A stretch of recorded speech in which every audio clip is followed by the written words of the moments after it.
to Craft Time Sensory Style. So today we are going to be making sensory bags. And I know it doesn't sound that exciting, but it'll be pretty fun when we're finished. So I'm actually going to be doing two different versions of this because I found one that was really cool, but you may not have everything you need at home.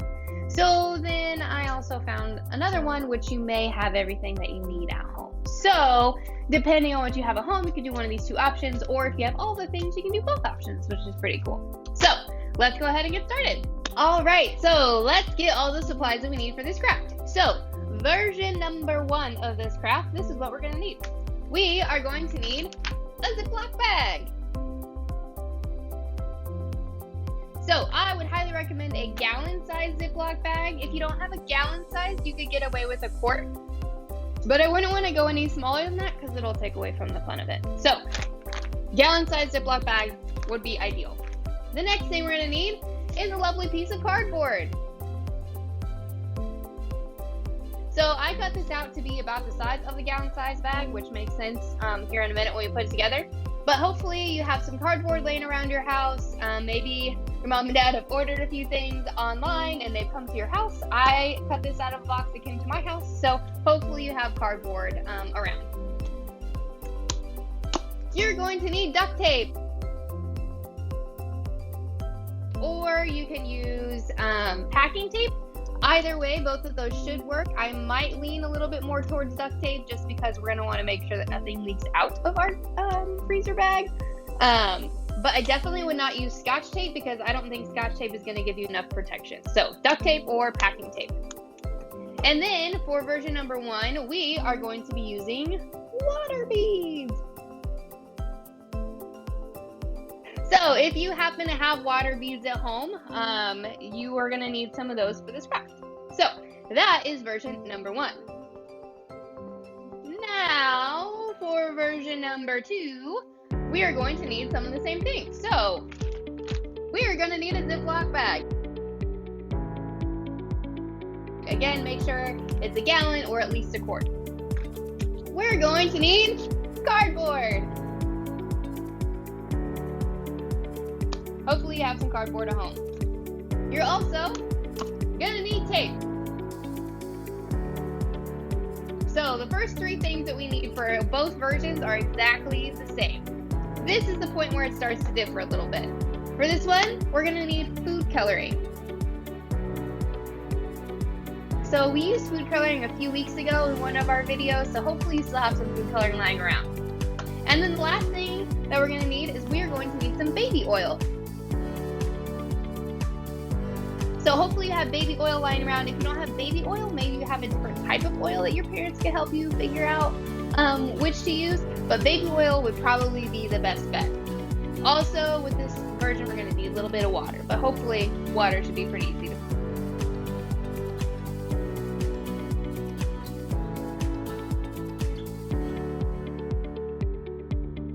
So, once you have everything all put together, let's go ahead and make some crafts. All right, so step number 1 is we are going to want to reinforce the sides of our Ziploc bag.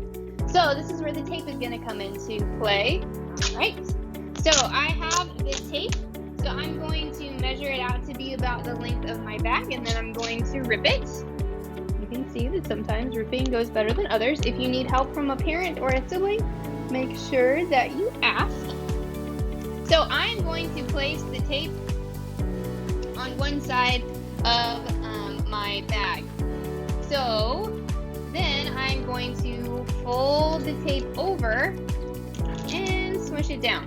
Just to make sure that we have reinforced the edge, because especially for version number 2, we're going to be putting liquid in the bag, and that could get a little dicey if it all comes out. So you're going to want to do this for each side, each of the 3 sides of the bag. Make sure to leave the top open for the time being. We'll get to that later. Okay, so I've decided to add a little bit of construction paper to my cardboard to make it a little fancier. Why not? So what you're going to need probably, if you have regular 8.5 by 11 sheets of construction paper like I do, Well, that's a little bit of a different size than the freezer bag. So I have two of the same color. You could have two different colors. You could add stripes, whatever, but you're probably going to need more than one piece of paper. So what I'm going to do is I'm going to line up my construction paper onto the cardboard, and then I'm going to lay it down, and I'm going to use a pin to make a mark on where I need to cut. All right, so after you have it cut, you're going to bring your construction paper back, or your cardboard back, and then you're going to place them on there. Now, at this point, I'm going to grab my Scotch tape, and I'm just going to roll up some tape and stick these lightly onto the cardboard. We're going to be putting the bag on the cardboard and then taping it with duct tape, so it doesn't have to be super secure, but in order for you to be able to not have it slide around, it might be good to secure it with Scotch tape. Okay, so the next step is going to be pouring our water beads inside of the bag. Woo! So I did about 2 cups with that, and I'm going to close up the bag. Going to try to squeeze out as much air as possible, because you want to leave a little, starting to try to get out. Want to leave a little room, but not too much room. Oh, too much air. Okay, so we have successfully taken all of the air pretty much out of our bag. We have our water beads in there. The next thing we're going to do is we're going to double secure the top. So make sure it's nice and closed. If you need help, again, ask for help from a parent. So our bag should look like this. All right, so we have loosely attached our construction paper to our cardboard. Totally fine, it's not super secure yet because we're going to add some duct tape. So what we're going to do is we're going to take our bag full of sensory beads, or water beads, and we are going to place it onto the cardboard. So you're going to have something that looks a little bit like this. Okay? So usually on a gallon-sized bag that has the name of the company that makes it, if you care about that and not seeing it, I would put it face down so that the water beads cover it. But if you don't care, then you can have it on either side. Whatever you want to do. It's your sensory bag. Okay, so the last couple steps of this craft are going to be securing the sides to the cardboard. So again, you're going to be using your duct tape, and you're just going to do what we did before, and you're going to duct tape all 4 sides.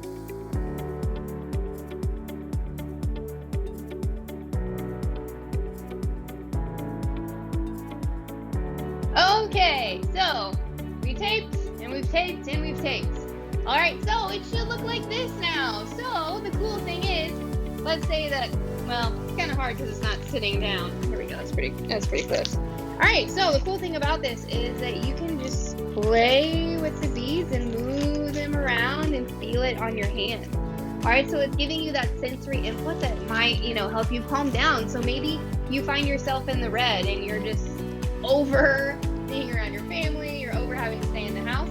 This could be something you could use. You could go into your bedroom and just play with it for a while and get that sensory input that we need sometimes in order to calm back down.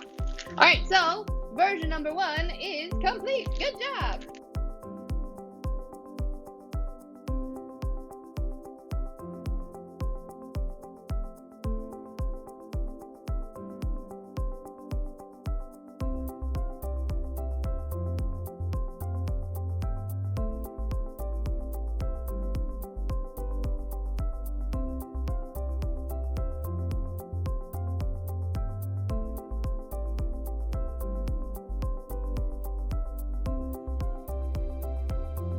Okay, so we are getting ready to add the oil and the water into the freezer bag. So this may be a point where you need a parent's help for sure, just so that you can hold the bag or they can hold the bag so we don't make a mess. That's always the goal with our craft time, is not to make a huge mess. So you have your bag. All right, I'm gonna make sure it's nice and open.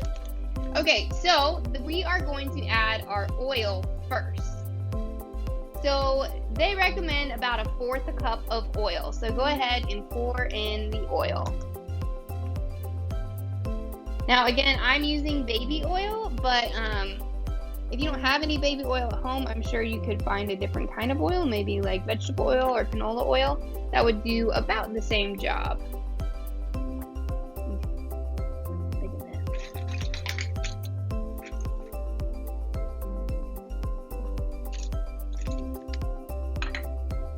Alright, so we have our oil in the bag.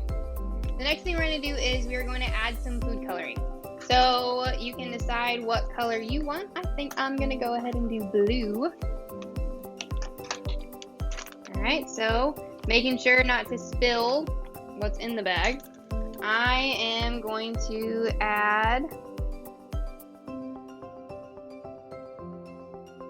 a few drops of baby oil. Or not baby oil, food coloring. Alright, and then last but not least, I'm going to add my water. And again, they recommend about 1/4 cup of water. So after we have this, what you're going to have at the bottom is some stuff looking like that. So I am going to go ahead and seal my bag as much as possible. But before I completely seal, this is where a parent's help would really come in handy. I'm going to want to make sure I get as much air out as possible, because we wouldn't want our bag to pop while we're playing with it. Ooh, so we want to try to get as much air out as possible. Okay, so you should have a bag with some stuff in it. Alright, so next what we're going to need to do is we're going to need to secure the top of your bag. Right, remember we want to make sure that we double tape this so that it does not leak out.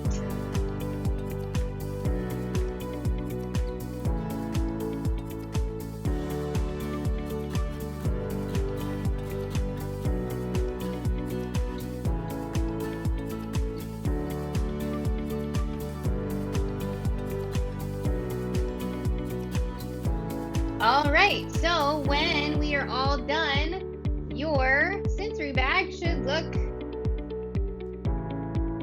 kind of like this. So the cool thing is you can move your finger around and make different bubbles and try to shove all the blue to one side and then watch it gush from side to side to side. So again, this is another tool you can use if you're in the rut and need to calm down. This would be a great way to just watch the bubbles and watch the oil and the water rush around the bag, and it'll help you calm down.